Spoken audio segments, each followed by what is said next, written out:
Thanks for watching. Please subscribe and do a thumbs up and a comment. That would be really awesome. Tell me how you like to shoot line. That would be really helpful for mankind. All right. How I loop or coil or manage my running line or shooting line on a Spey rod.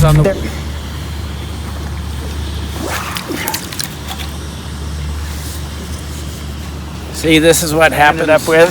And the reason it's doing this, because I didn't stretch it. But it doesn't do this all the time.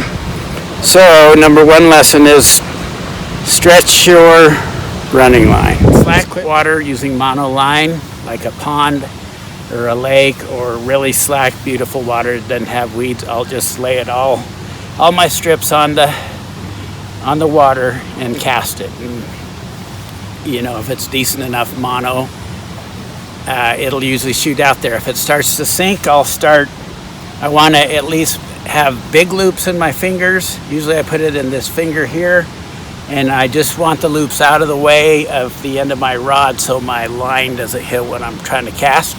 So I'll go something like this. 1, 2, 3, 4, 5, 6, and then I'll take this and do it again. Grab with these fingers. 1, 2, 3, 4, 5, 6, and then I'll just put it right back in there again.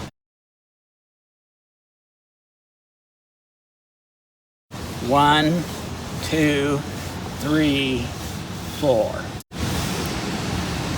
And I don't do that the whole time I'm fishing because I don't like counting.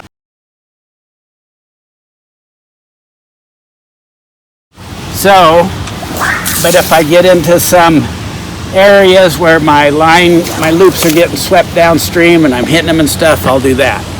So I'll cast it.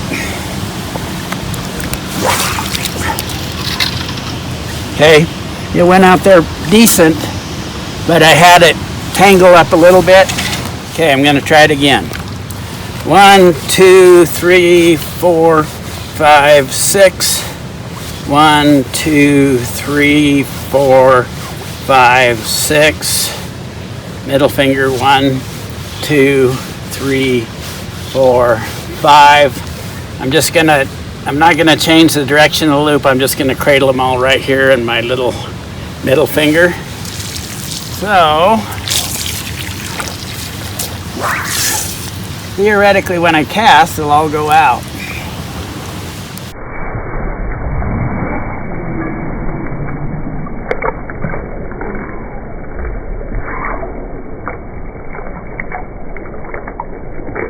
Okay. They all went out.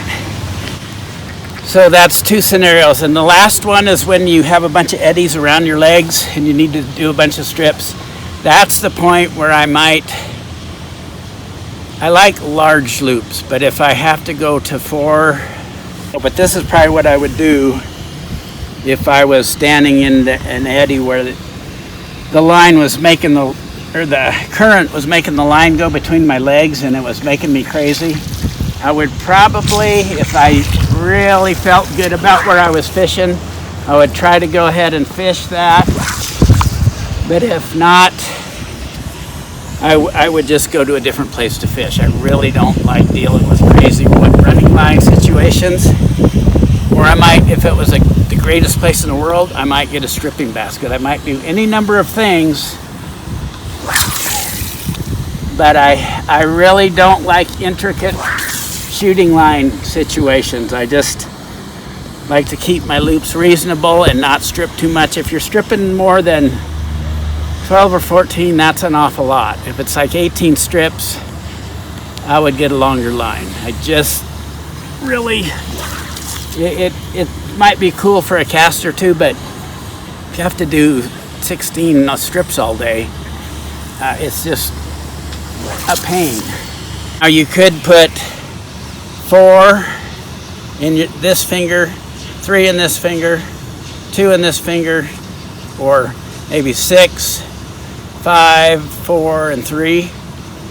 I might do that once or twice, but I would rather just move to a different spot. Anyway, let's go 1, 2, 3, 4, 5. This finger. 1, 2, 3, 4. This finger. 1, 2, 3, 4. This finger. 1, 2, 3. Put that in my little finger. Let's see if that works.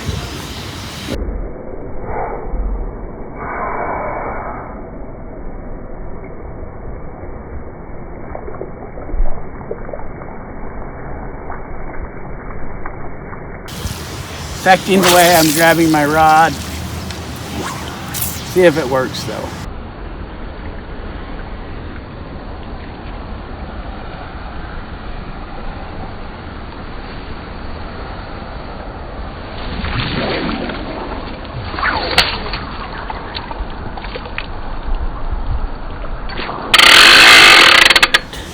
So that's one way to do it. I probably wouldn't go through all that unless I knew there's a fish there, but anyway, those are some ways you could do it. Line speed jet off, over now. Anyway, that probably isn't going to help a lot of people, but the main takeaway is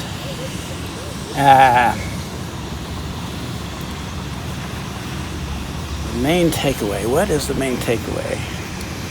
The main takeaway is quit being lazy and stretch your running line so this doesn't happen.